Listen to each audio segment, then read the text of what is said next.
현상을 꿰뚫는 통찰력으로 시장을 준비합니다. 자, 전문가 모시고 인사이트 구하는 시간인데요. 이번 주는 외교 분야 슈퍼 위크입니다. 금요일 시작되는 히로시마 G7 정상회담 전후로 해서 한국에서도 여러 양자 또 다자 정상회담 예정돼 있습니다. 우리 시장에 미칠 영향도 함께 살펴보도록 하겠습니다. 최영우 인포스닥 데일리 기업정책연구원장님 모셨습니다. 어서 오십시오. 네, 반갑습니다. 네, 주말 잘 보내셨습니까, 원장님? 네, 예. 자, 저희 수요일에는요. 캐나다 총리께서 오셔서 이제 서울에서 정상회담을 하고 G7 정상회담 이후에는 또 독일 총리 그리고 그 다음 날 한 EU 정상회담까지 이렇게 정상회담들이 이어져 있는데 우선 한 캐나다 정상회담 관련해서 어떤 포인트, 관전 포인트를 저희가 좀 보면 좋을까요? 뭐 G7이 이제 일본에서 열린 다음에 네. 이제 이 귀국길에 이제 한국을 들리는데요. 캐나다 같은 경우는 이제 사실 계속적으로 이제 만나오는 부분도 있었지만 지금 탄소 배출이라든가 그다음에 이제 공급망 강화, 그다음에 경제 에너지 관련된 이런 안보 동맹, 그러니까 가치적 동맹을 얼마나 이제 활발히 하느냐는 부분들이 됐고요. 독일은 1993년 이후에 처음 오시는 거예요. 독일 총리가. 네. 그래서 일단 비무장지대를 지금 방문한다고 하기 때문에 지정학적인 그런 문제가 논의가 될 것 같고요. 네. 그다음에 양국 간의 교류가 개시된 지 140주년입니다. 굉장히 오랜 시간이기 때문에 어쨌든 간에 경제, 안보, 국제 대응 등을 위한 이런 연대와 공조에 대해서 얘기하는데 왜 그러면 캐나다하고 독일이냐? 사실 지금 이런 굉장히 우리가 외교적인 부분에 보면은 정상회담도 많고 한미일, 한일 해서 쫙 있잖아요. 사실 우리 지금 정부의 목표는 G8에 가입하는 겁니다. 네. 근데 캐나다하고 독일이요 전통적으로 좀 반대를 해왔어요. 네네. 근데 온다는 걸 봐서는 굉장히 지금 좋은 소식이 있지 않겠냐 하는 생각을 하고요. 요번에 이제 이 G7 정상회에서 한국을 포함하는 G8 체제 구축하는 데 대한 가능성이 굉장히 지금 높아졌거든요. 네. 뭐 요번에 안 들어가더라도 G8에 대한 지금 희망은 굉장히 가질만 하고 특히 또 EU의 신임 지도부까지 지금 또 연이어서 방문을 하는 부분들 EU하고는 지금 한국과의 교류가 60주년 되는 올해가 굉장히 중요한 해입니다. 폰테더 아이언 집행위원장하고 미셸 상임위원장이 같이 오는데 이것도 또 굉장히 최초의 일이 되기 때문에 네. 굉장히 지금 외교적으로는 거물들이 오고 중요한 신분들이 오는 그런 슈퍼위크가 지금 되고 있습니다. 네, 주요 7개국에서 한국을 포함한 주요 8개국이 된다면 네. 한국의 글로벌 위상도 그만큼 그렇죠. 높아진다 이렇게. 그 얘기를 누가 했는지 아세요? 박진 장관이 네, 외교장관이. 우리나라에 있는 G7 대사들을 다 모아놓고 질문을 해요. G7에다 한국을 포함하면 뭐가 됩니까? 그리고 건배사로 G8. 그렇기 때문에 지금 국가에서 또 외무부 쪽에서는 외교적 성과에 아주 가장 목표점이 G8에 지금 들어가는 것이라고 지금 보이고 굉장히 이 전방위적인 지금 노력들을 지금 하고 있는 것으로 보여집니다. 네, 희망을 한번 갖고 기다려 보겠습니다. G7 정상회담 기간 중에 한일 또 정상회담 또 한미일 정상회담이 이제 확정이 됐다 이렇게 보도가 나오고 있는데요. 자, 이 부분에 대해서는 어떤 이야기들이 오갈 것으로 보십니까? 그러니까 지금요, 이게 딱 떨어진 게 아니고 사실 2022년 6월 달에 나토 정상회의에서 한 번 했고요. 그다음에 프놈펜으로 가서 아세안 정상회의 때 한 번 하고 세 번째 한미일 3국의 파트너십 강화를 위한 지금 회담이거든요. 그래서 지금 이제는 세 번 했으면 뭔가 굉장히 이제 중요한 성과들이 지금 나와야 되는 부분들이고요.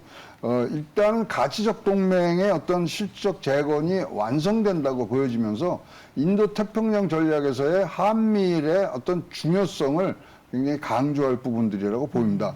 의제로 보면 지금 한미 간에 NCG를 지금 신설하는 부분들에 있어서 일본이 참여할 수 있는 부분들이 있냐 없냐는 얘기도 있을 텐데요. 일단 한미일 안보 협의체에 대한 신설에 대한 이런 어떤 전반적인 동의들은 돼 있는 것 같습니다. 북핵에 대응하는 그런 체제를 강화하고요. 특히 이제 대중국 공급망에 대항하는 부분들에 대해서 지금 많은 얘기가 있을 것 같습니다. 지금 미국 중국, 한국으로 이어지는 반도체, 글로벌 반도체 공급망이 네. 한미일로 바뀌는 부분들이 있을 것 같고요. 네. 뭐 뉴스에도 나왔습니다만은 삼성전자가 일본에다가 지금 공장을, 반도체 공장을 짓는 걸로 지금 나와 있기 때문에 네, 네. 이러한 부분들이 지금 굉장히 많이 얘기가 되면서 경제는 안 보다. 그런 어떤 캐치프레이즈에 맞게 한미일, 이번에는 좀 우리가 생각하는 것보다 많은 구체적인 성과들이 나오는 세 번째 한미일 정상회담이라고 보여집니다. 네, 말씀 주셨던 부분들, 뭐 일본의 R&D 라인에 대한 그렇죠. 반도체 거점을 뭐 삼성전자가 진출을 해서 짓는다라는 보도와 관련해서 산업계에서는 이제 실속에 대한 얘기를 좀 많이 하시긴 하시더라고요. 근데 일단은 어떻게 봐야 될까요? 뭐 R&D 라인이라는 게 굉장히 중요한 게 이걸로 해서 장비가 오고 소재가 나오는 거거든요.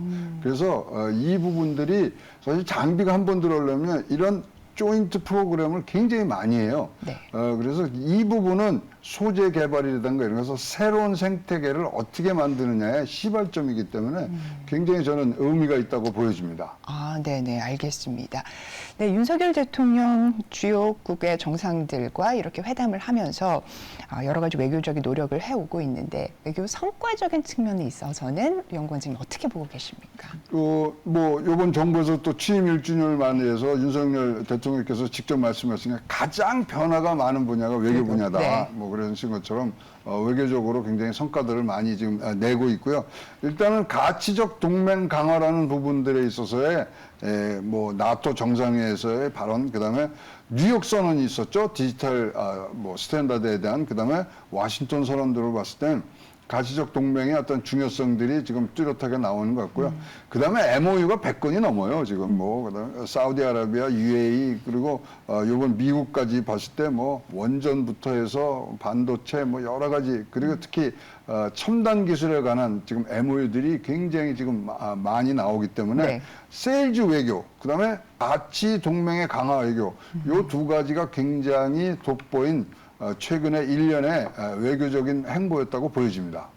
네, 어떻게 보면 좀 후한 점수를 좀 주신 것 같다. 그리고 좀 기다려보자. 그렇죠. 구체적인 성과에 대해서. 근데 이제 우리가 계속적으로 얘기했던 게, 우리가 항상 얘기한 게 안보는 미국이고 경제는 중국이다.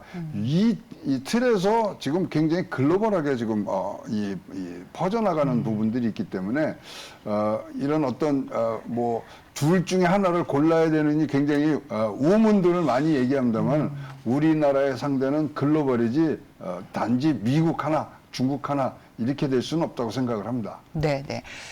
말씀 주셨다시피 한중 관계는 뭐 그렇게 좋지 않은 상황입니다. 악화됐다라고 봐야 할 텐데요.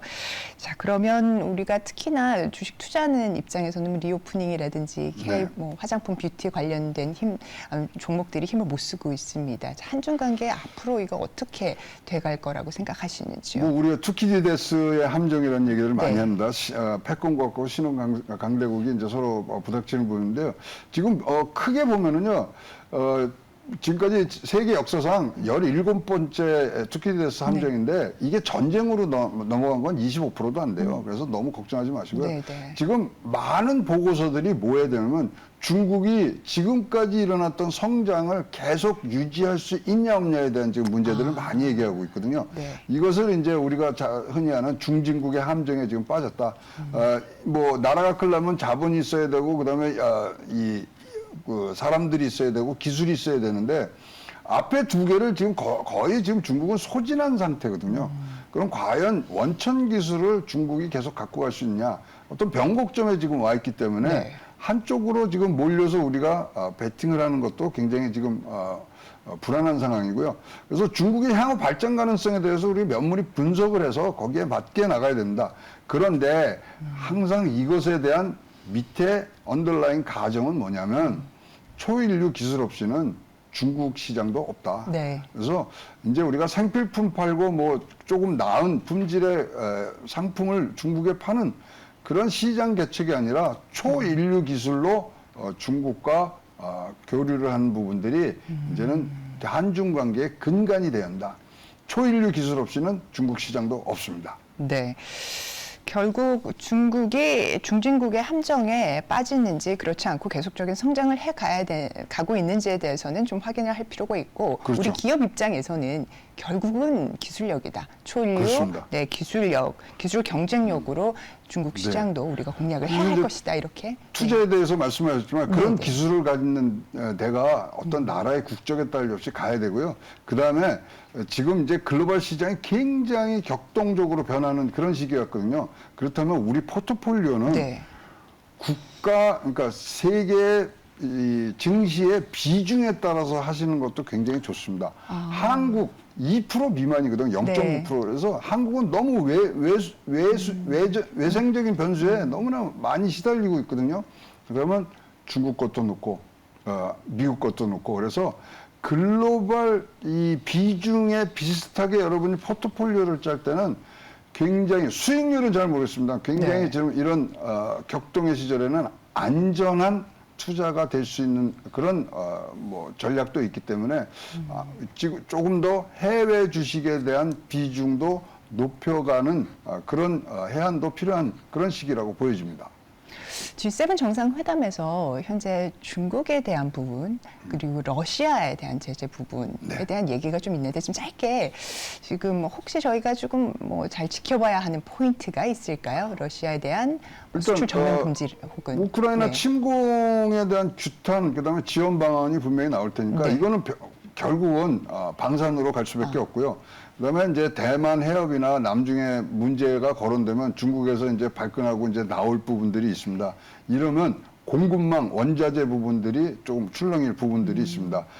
결국은 이 회의에서 나올 거는 반도체든 첨단 기술의 공급망을 어떻게 강화하느냐에 대한 구체적인 얘기들이 나올 수밖에 없기 때문에 그런 부분들이 조금 더 안정성을 갖고 올라갈 수 있는 부분들이 있어서 저는 뭐 이번 전체 회의에서 그럼 딱 한 원픽만 한다 그러면 네. 결국은 반도체라고 보여집니다. 네네, 감사합니다. 오늘도 이렇게 명쾌한 인사이트, 해안 나눠주신 최양호 원장님 오늘 말씀 대단히 감사합니다.